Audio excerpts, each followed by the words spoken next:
Que en este tiempo de Santísima Trinidad el Señor te bendiga y nos acompañe, esperando pronto volver a todas nuestras actividades normales en todo el país. Un abrazo muy grande para la congregación de Nachel, que hace mucho que no nos vemos en persona.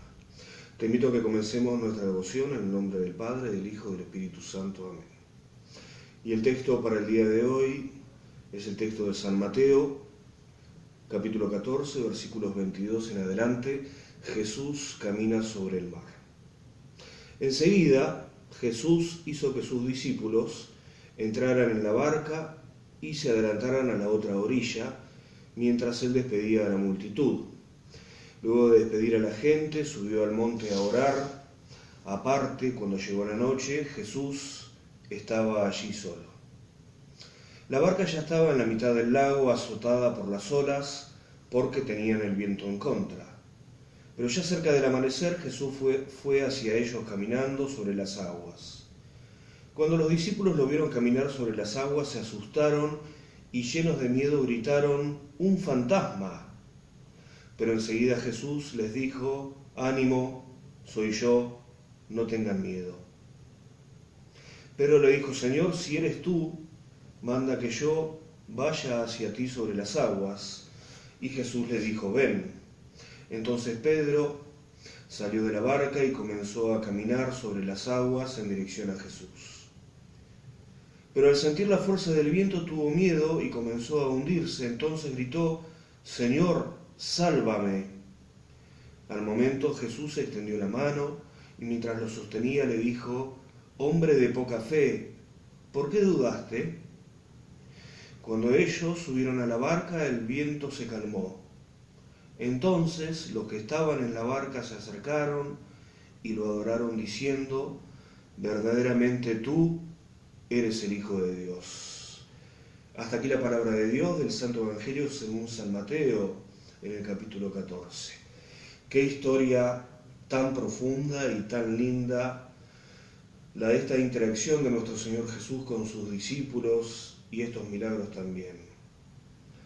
Recordemos que luego del milagro de la alimentación de las 5.000 personas que sucede inmediatamente antes de este viaje, Jesús envía a sus discípulos a que se adelanten a él y viajen en el barco como tan comúnmente lo hacían, recorriendo el lago de Galilea. En este caso el viaje era desde Nazaret hacia Genesaret, un viaje de sur a norte. Tengamos en cuenta y volvamos a recordar que el mar de Galilea tiene 23 kilómetros de norte a sur y 12 kilómetros de este a oeste. Jesús utilizaba mucho el viaje en barcos, probablemente los barcos de sus mismos discípulos, para recorrer todas las ciudades costeras de esta zona, predicando el Evangelio de la salvación del Señor. En el mar de Galilea las tormentas sorpresivas son muy comunes debido a la topografía, a la geografía de la región.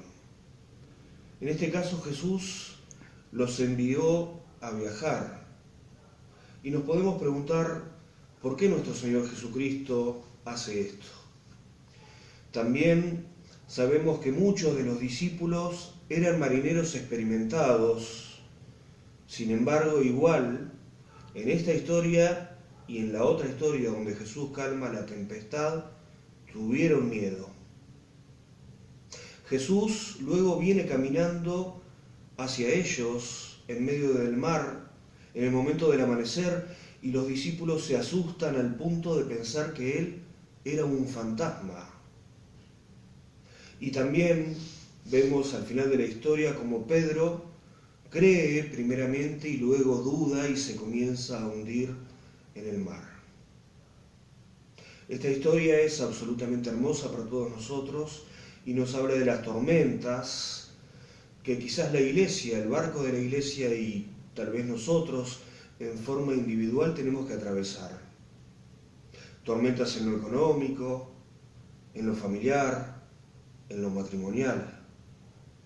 El Señor permite que las vivamos, que las atravesemos Y de hecho Él sabe de antemano que esto va a suceder y nos podemos preguntar, ¿por qué entonces Dios permite que vivamos estas tormentas? Por supuesto que la respuesta es para hacernos crecer y para alcanzar cada día sabiduría y salvación. Sin importar el tamaño de la tormenta, también Jesús viene siempre a nosotros a salvarnos y a consolarnos, como sucede en este caso con sus discípulos. Jesús viene caminando hacia ellos en medio de la tormenta. El apóstol Pedro cree y luego duda. Cree porque nos dice la Biblia que le dice, Señor, si eres tú, permitime ir caminando hacia donde estás vos. Luego duda, comienza a hundirse y le grita a Jesús, sálvame que me estoy hundiendo. En el texto anterior, inmediatamente al comienzo del capítulo 14, vemos los grandes milagros de nuestro Señor Jesús el día anterior a cuando sucede este evento que hoy estamos compartiendo. Jesús no solamente alimenta a 5.000 hombres más mujeres y niños, estamos suponiendo aproximadamente entre 15.000 y 20.000 personas, sino que además de eso cura y sana a muchos enfermos. Los milagros fueron explícitos de parte de Jesús. Los discípulos unas pocas horas antes lo habían visto y ahora están dudando. Pedro cree, tiene fe, pero también a veces la razón te hace dudar. Estoy caminando sobre el mar, esto es imposible, y comienza a hundirse, duda. Jesús le da la mano. Muchas veces nuestra fe también es así, nuestra vida cristiana. Creemos en el Señor, pero a veces permitimos que ciertas cosas nos hagan dudar, lo cual no debe ser así. La fe siempre debe estar por encima de todo, sin importar el tamaño de la tormenta. Y lo más importante, en el momento de la duda, Jesús le da la mano. Nos da la mano y nos dice, no dudes, hombre y mujer de poca fe. Yo siempre voy a estar con vos, siempre te voy a cuidar, siempre te voy a proteger, sin importar la magnitud de las tormentas que tengas que vivir. Qué lindo es leer el Santo Evangelio y saber todas estas cosas que tanto consuelo nos dan a todos nosotros. Tengamos un momento de oración y te pedimos, Señor, que en todo momento de dudas siempre estés con nosotros y podamos vivir a pleno nuestra fe. Amén. Que el Señor te bendiga. Gracias.